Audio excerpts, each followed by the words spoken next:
Hey guys, Baron here.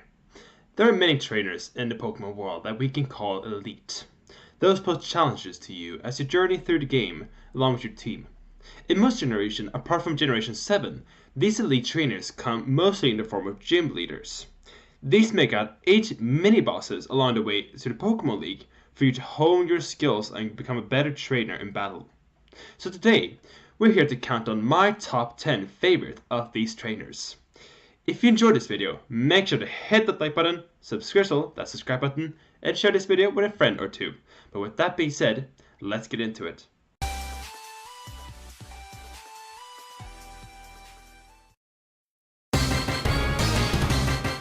Making itself into the number 10 spot is Roxy from Black and White 2.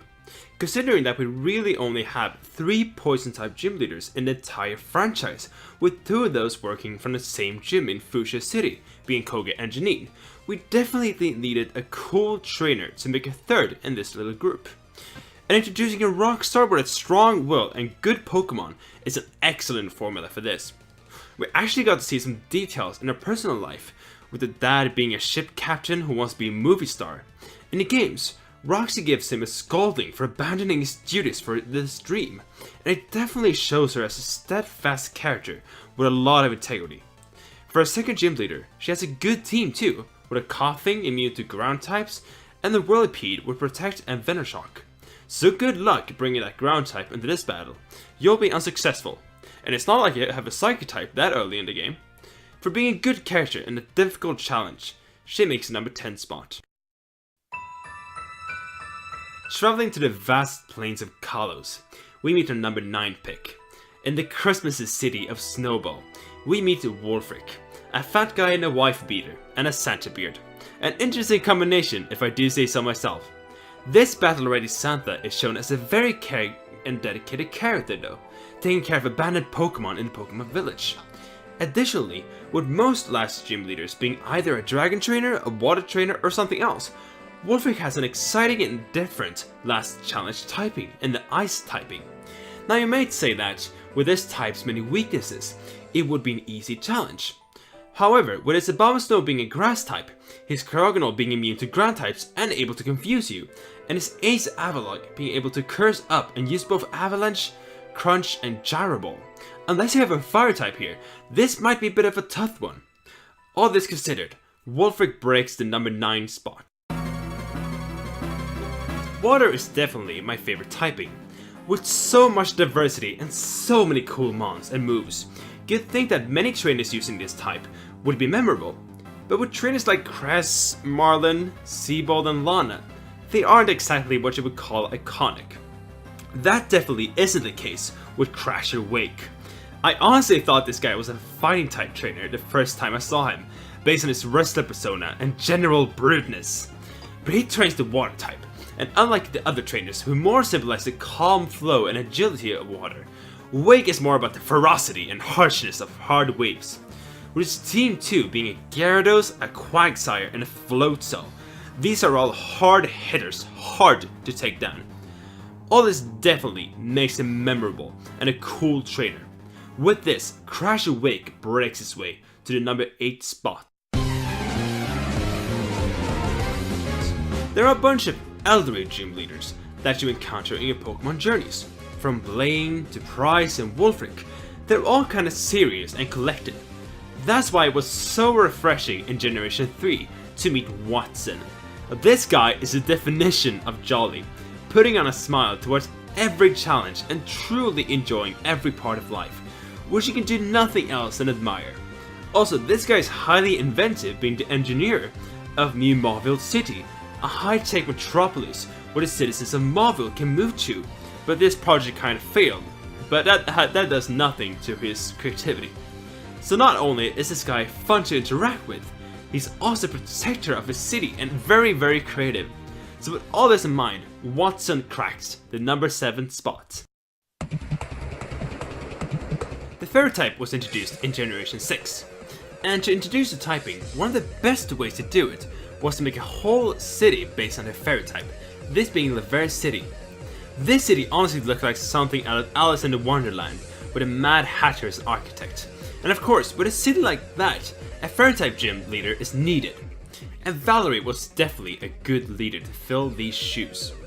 She has a very interesting character design, being based on something of a combination between a winged fairy and a kimono girl. With her gym being based on a dollhouse, it adds a lot of creativity and one of the most unique designs in the Pokemon world to her gym. With her having both a Klefki and a Sylveon under her belt, it makes for a difficult challenge, since these are probably the two best fairies introduced in Generation 6. And it's kind of fitting that Valerie would make number 6 spot for introducing an awesome typing. Kingpinning his way to the number 5 spot, we have Giovanni from the first generation. With most gym leaders, they are unknown characters who don't really have a close connection to the players.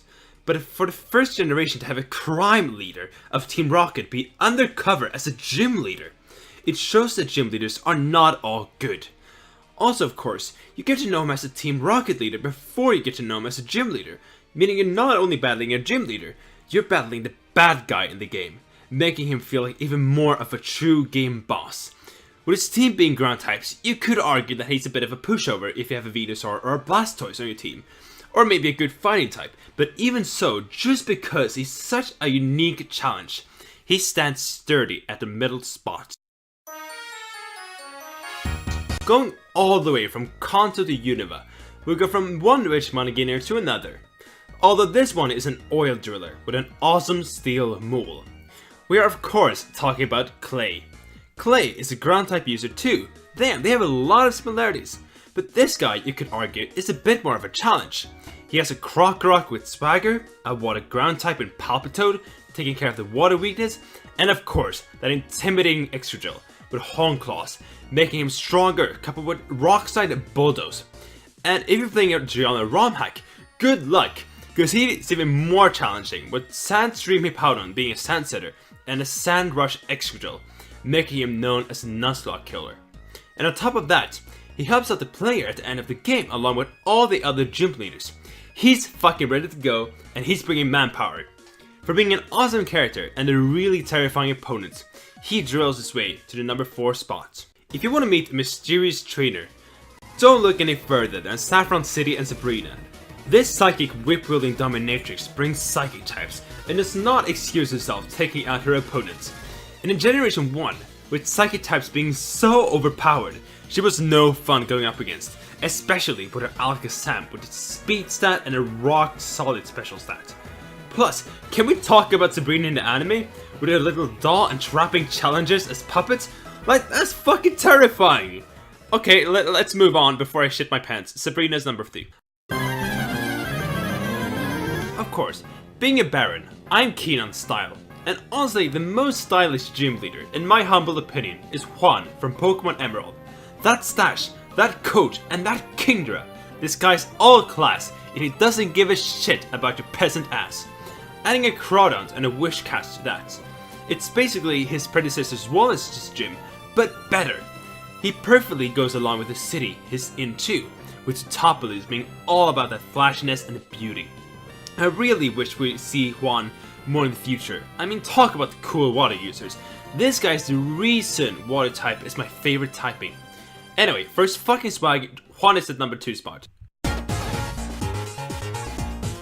Drayton has the best beard I've ever seen in any video game. Do I need to say anything more? Oh, that's not enough?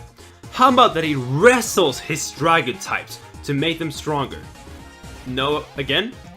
How about the fact that he's the mayor of his city, that he protects it against Team Plasma just by his pure status and strength? He is easily one of the most imposing and respectful characters in the game, and not just in the context of gym leaders. Drayton is the definition of what you would call strong, powerful, and badass. He's the kind of character I'd want to be, and a kind of trainer I'd want to be in the Pokemon world. With his extensive knowledge on dragons and their history, he helps the player too a lot with knowledge on the Unova legendaries, so he's very knowledgeable. For all these reasons, Drayton is the best gym leader by far. So guys, that was my list of my top 10 favorite gym leaders. What are your 10 favorites? Do you agree or disagree with my picks? Let us know in the comment section below. I'd love to hear your thoughts and to get a discussion going. Also, of course, if you did enjoy this video, make sure to hit that like button, subscrizzle, that subscribe button, and share this video with a friend or two. But with that being said, thank you for checking this video. I'm gonna get the hashtag out of here. Before, until, and after I see you next time though, stay awesome.